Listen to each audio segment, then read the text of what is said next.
If you feel as though you're getting to the point where you have enough fragrances and you feel like you don't really need any more, I'm here to change your mind. Today we're just going to be going over a few scents that I think you should add to your collection at some point before you decide that enough is enough. And I'm not saying that you need to go out and buy all of these all at once, or that you need to, necessarily work these in and not get rid of anything else. What I'm trying to say is, I think a lot of these here do have a place in a lot of people's collection. And so it might be worth considering before you decide to stop buying altogether. And so, if that means maybe selling off some of your old bottles that you don't use anymore to free up some room and some capital to buy maybe a couple of these, or just to do some budgeting and at some point work these into your collection at some point if you are starting to slow down and kind of feel as though you have a pretty good collection built up. These are ones that are worth checking out and considering just in case. Because I know for me personally, these are ones that I'm happy to have around. I really like having these in my collection. They're ones that do provide something a bit different that you don't get from a lot of other everyday scents.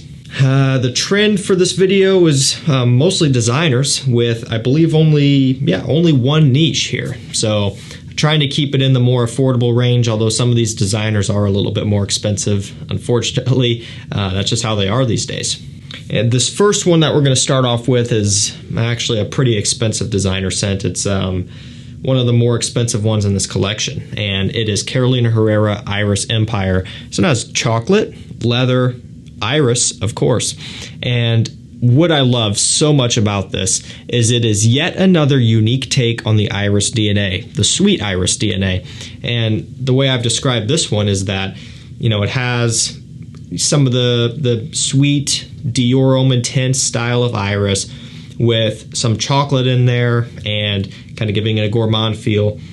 But then it has this leather accord that is very similar to the type of leather that was used in CH Men Privé. I'm sure you guys remember CH Men Privé.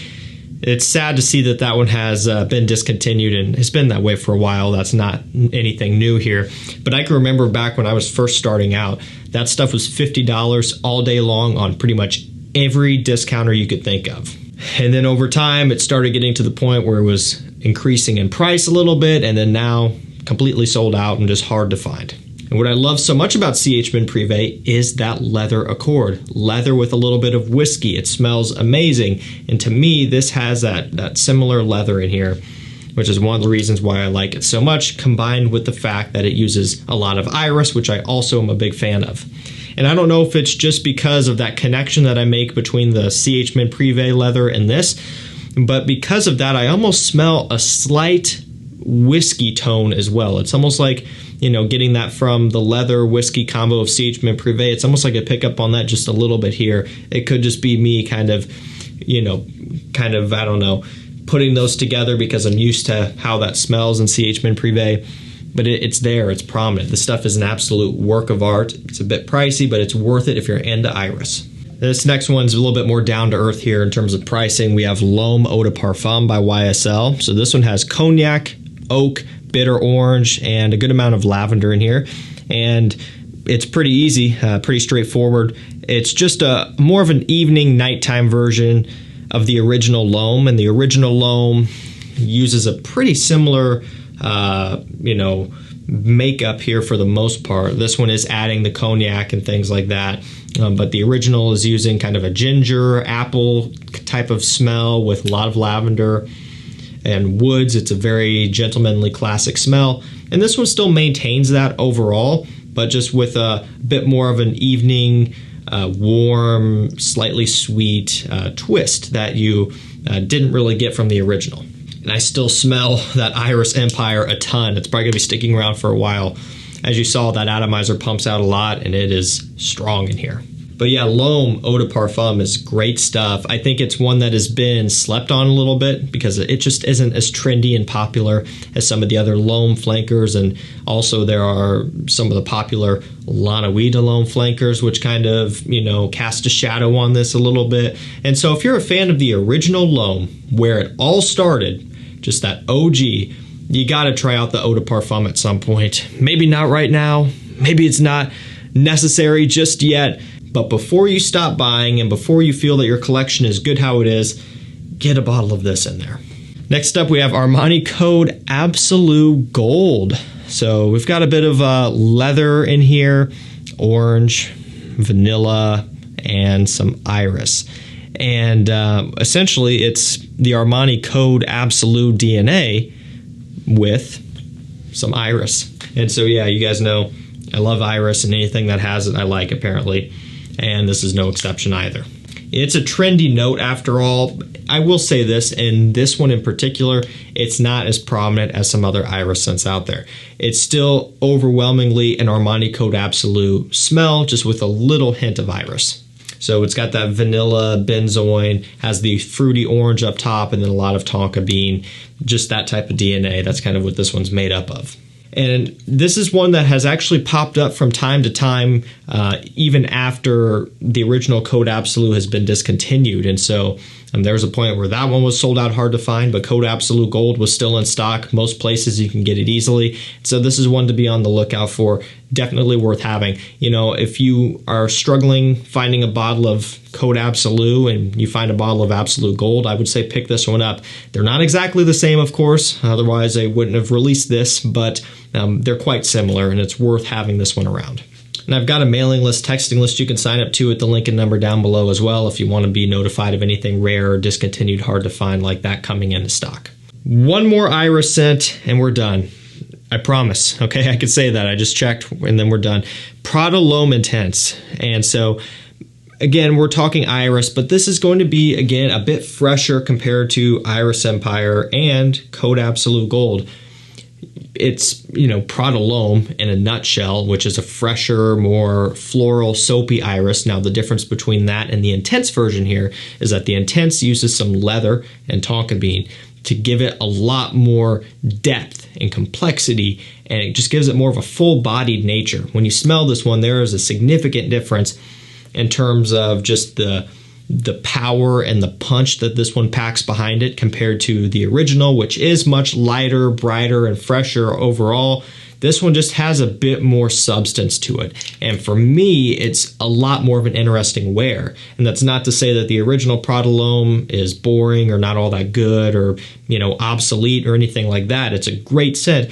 But after you've smelled and worn a ton of different things and you have access to a ton of different stuff, I find for me, the Intense is about the only one that I wear anymore. And so I think if you're just starting to button up your collection a little bit, putting the finishing touches on it, Prolom Intense is a nice one to kind of finish it off with. It's a nice little fill in the gaps type of scent that's going to work for a lot of things.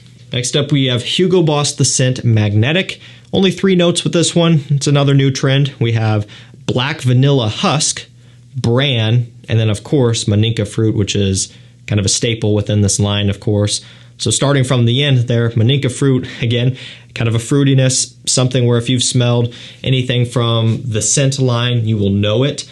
I've kind of always said that it's similar to a violet leaf in the sense that it is so distinct and you can't miss it. Now, in terms of scent character, they are completely different, but violet leaf is something you can't get away from. You know, any scent that has that in the notes, chances are you're smelling it front and center. I don't know why that is, but it seems to be the case more often than not, or even just a violet note in general. It stands out a lot. And so I guess even oud could be in that category to some extent. It can be a bit hard to get away from, although there are different levels to it. Same with the Maninka Fruit here. If it's listed, you're smelling a ton of it. When you smell this or any other the scent fragrance, the first smell that jumps out at you is probably the Maninka Fruit. So if you're wondering what it smells like, that explains it.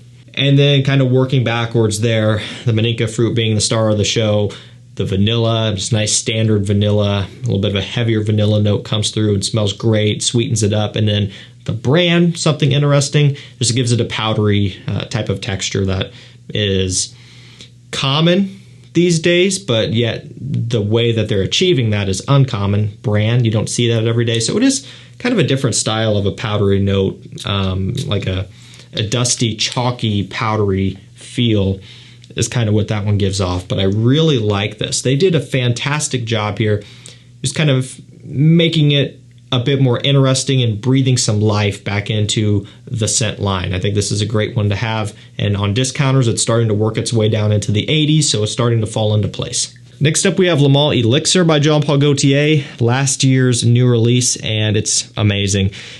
Before you quit, grab this one. I don't think you're going to regret it. It's got honey and tobacco is essentially the primary accords there. And then, of course, some lavender, vanilla, that sort of thing, kind of tying back to the Lamal DNA, which those notes have been used in pretty much all of them, all the sweeter ones anyway, not the summer editions necessarily. But what they're doing here is providing us with an even more refined and mature version of the scent DNA, where Ultra Male, that was completely lost. I don't think anybody can sit and argue and say that Ultra Male is a mature and classy smelling scent. And I love it, by the way, but we got to be realistic here and say that stuff is very playful. They started to turn that around a little bit with Lal Le Parfum, and then this is kind of like coming full circle. They're really trying their best to create something that I think a wider audience can enjoy because it isn't as sweet as Ultra Male, and it just has more usability to it. It also has great performance. This is a true parfum, whereas Lal Le Parfum, I believe it technically is an eau de parfum intense. Presentation is upgraded substantially here. You get a larger diameter pull ring, which is such a small detail, but it's the little things that count in this instance. You could tell they went the extra mile to just make this presentation look a lot more grand, and it really shows not only in the presentation, but in the scent as well.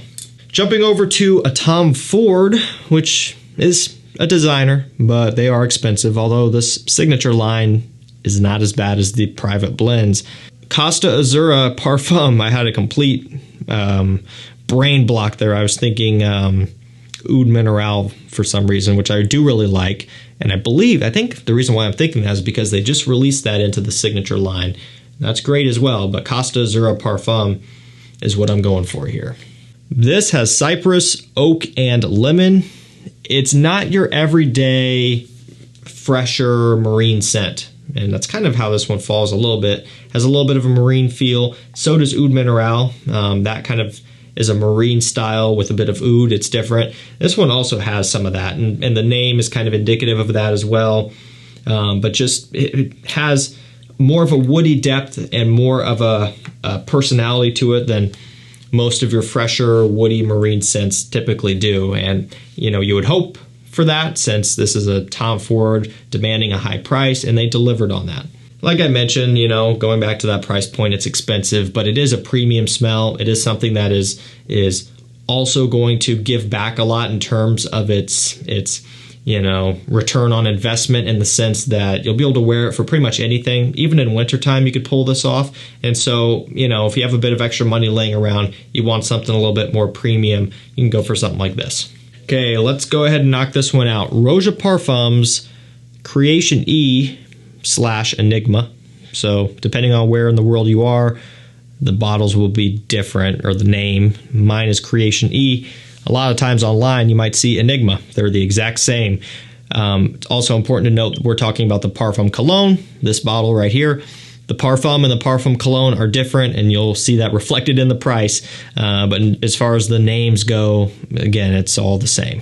It's got cognac, tobacco, vanilla, and benzoin here. It is a really mature smelling scent. And I've been bringing this one up a bit lately because I've been talking a lot about Tonka Cola by Mancera. And so I figured, yeah, let's go ahead and throw this one in, since I've been name dropping it, but not officially directly featuring it. And when you revisit something like this, after smelling and wearing Tonka Cola a lot, you see that there is a substantial difference, and this one is a lot more mature, a lot more premium smelling. And I think some would probably go as far to argue and say that, at least off the opening, has a slight older smell to it a little bit. And that's why I keep using the word mature here. Like, it's a premium, expensive smelling scent. And generally, you'll also kind of connect that with something that does have more of an older smell to it. And that's kind of what this one does off the opening. It's not something that most teenagers are going to smell and immediately love. And price point wise, that wouldn't make sense for that to happen a lot of times anyway. And so if you're someone who does want to be taken seriously and you're often in environments where you want something to reflect that, then Creation E Enigma is great, and this one works fantastic in wintertime. I love wearing this one out, going out to a dinner or something like that, because you can kind of just sit there and you know that you're the best smelling guy in there, and you're probably wearing the most expensive scent in there, you know, especially like around here where nobody wears cologne really. So that's kind of a cool feeling. And honestly, right now, you could probably have the same thought with Sauvage Elixir. You know, on discounters, you're looking into the 150s. Retail is, you know, quite a bit north of that. I think, what is it? 170, 180 retail, something like that. 100 mils came out now, but I'm talking pricing on the 60 ml. It's insanely expensive for a designer. And even some niche, I mean, Manceras are going for 70, 80, 90 bucks a lot of the times for 120 milliliters. And what can you do though? You can buy Lattafa Assad for $20 to $25, and it gets you very close to this. It's a very viable option as well. You might already have that though coming in at 20 bucks. If you're just buttoning things up and kind of putting the finishing touches on your collection, the OG real deal Sauvage Elixir might not be a bad choice. And we're going to finish this one off with like a $65 scent Brioni Eau de Parfum Eclat. This is going to be their fresh one. You can tell by the frosted glass and the note breakdown, which has musk, grapefruit, ambroxan, a lot of fresh notes, citruses, some light woods, but very musk forward, kind of going back to that. Clean, soapy, bright, uplifting, and another one that's just going to pay dividends. You're paying 65 bucks for this. It's a 100 milliliter bottle here. Just very solid, competitive, fair price per milliliter on this, especially in this day and age.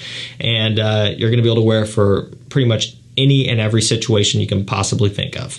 Alrighty guys, that's going to do it for me. Some scents that you should consider buying before you hang up the towel and take a break for a little while or forever when it comes to making some purchases.